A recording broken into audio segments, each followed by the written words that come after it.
Institute of Oceanology, which said that by 2060 Karachi will be underwater. Many of our members have been working in terms of recycling the plastics and the wastage. As far as the environment is concerned, we think that our laws are not as advanced as it should be.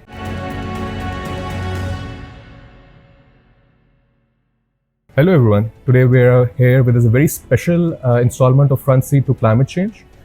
We have a delegation from Pakistan attending COP28. This is the Overseas Investors Chamber of Commerce and Industries. And right now I have the Secretary General, Mohammed Abdul Aleem, joining us. Welcome to the show, sir. So you're here to join the COP28, and we know that Pakistani government is very active here.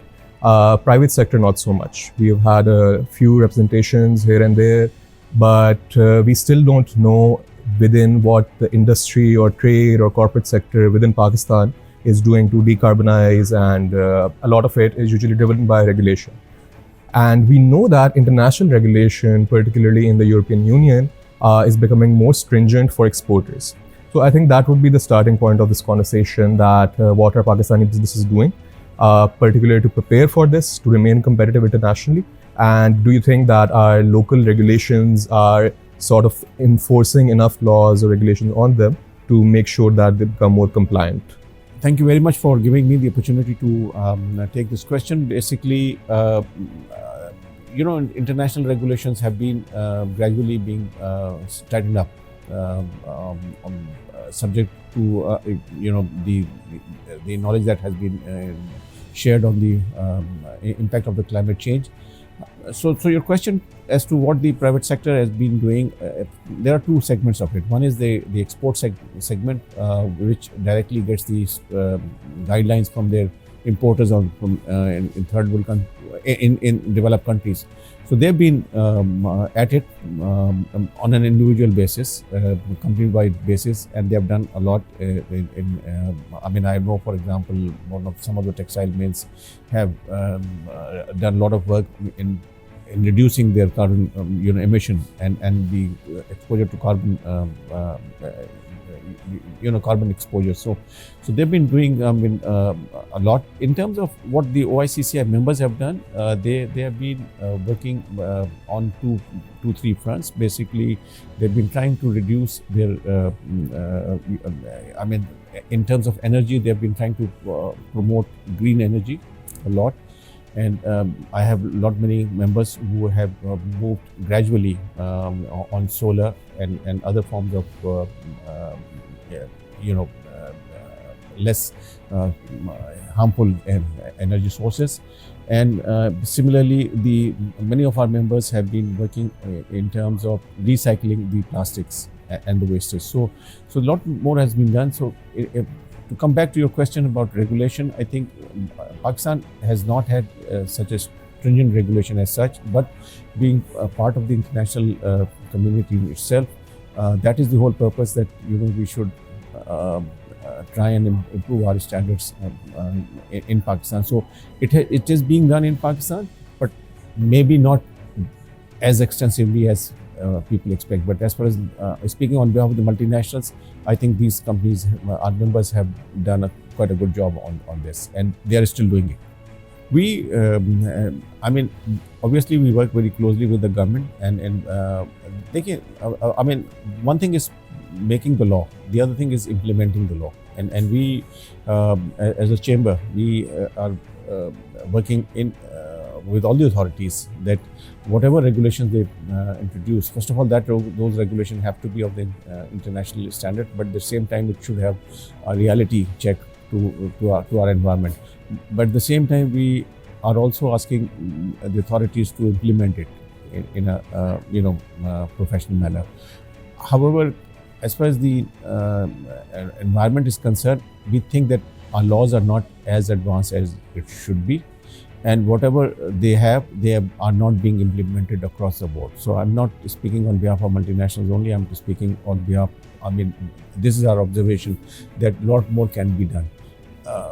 But coming back to OICCI members, I think we think that they are being part of the foreign parent companies. They have a much higher standards, and they are on their own doing many things to, whether the law is there or not. They want to match up to the international standards.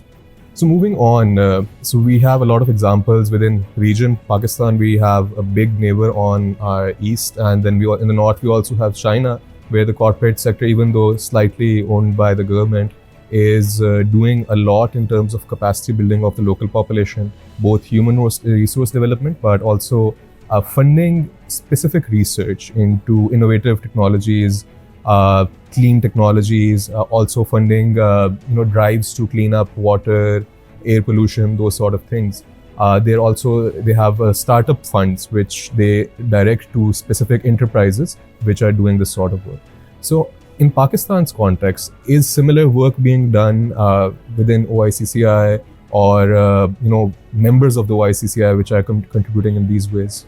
In terms of your question about research, we are not aware of any dedicated research on the subjects that you have mentioned. But what I can say that OICCI has taken the lead in terms of raising the issue at a much broader level. And since 2022, last year we organized first international climate conference in Pakistan, where